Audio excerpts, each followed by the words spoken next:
Samantala, dako naman po muna tayo sa Palasyo ng Malacanang para po sa mga mahalagang balita mula roon.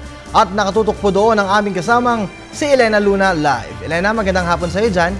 Magandang hapon sa iyo, Kirby. Dadalawin ni Pangulong Aquino sa susunod na linggo ang ilang mga lalawigan para doon ipagdiwang ang 1986 EDSA People Power Anniversary. Ayon na sa palasyo, pinipili ni Pangulong Aquino na makasama ang mga biktima ng bagyo at lindol sa makasaysayang bahaging ito ng ating bansa. Ilan lamang sa mga dadalawing lalawigan ni Pangulong Aquino ang Cebu, ang Samar at Bohol. The President wants to spend his EDSA with the people who he wants to be one with the people, especially those who were affected by the natural calamities. Yung pagsasamahan, solidarity with the people, and most especially in this time, the EDSA celebration, it shows solidarity with those people who were affected, not only by Typhoon Yolanda, but also by the calamity that brought about by Typhoon Katiil.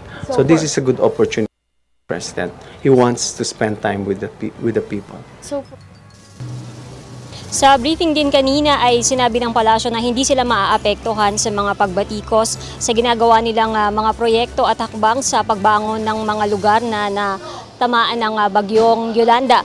Ayon sa ito ay kaugnay ng naging pahayag kahapon ni Pangulong Aquino na hindi posible ang hinihiling ng mga biktima ng Yolanda na mabigyan ng tig 40,000 pesos para sa kanilang pagpapatayo ng bahay. Ayon kay Presidential Spokesperson Edwin Lacerda, mahalaga ang sinabi ng Pangulo na ang halagang ito na may kabuang 56 billion pesos ay magagamit sa mas mahalaga at pangmatagalang mga bagay. Not be deterred by those political statements. We have to go. Our responsibility is to bring them back on their feet. There will always be criticisms, but our determination will never diminish, will not waver, because that's our responsibility. The government's responsibility is to restore them, to bring them back, to build back better. Our resiliency comes not only from the people, but itself. Our commitment has always been there. We've tackled Typhoon Yolanda. Day in, day out, the President has already mentioned that Yolanda is a priority for us.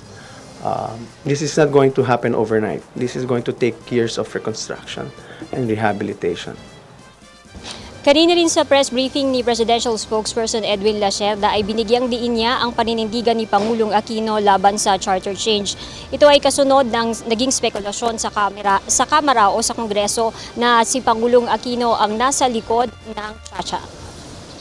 The update is that he maintains his position that there is no need to amend the economic provisions of the charter, considering that there are a number of things. Number one, if you look at the situation right now, we have our economy has grown better even without amending the charter. Number two, the President has always cited the example of China as a country where land is not open to foreign nationals, and yet you experience the growth in China.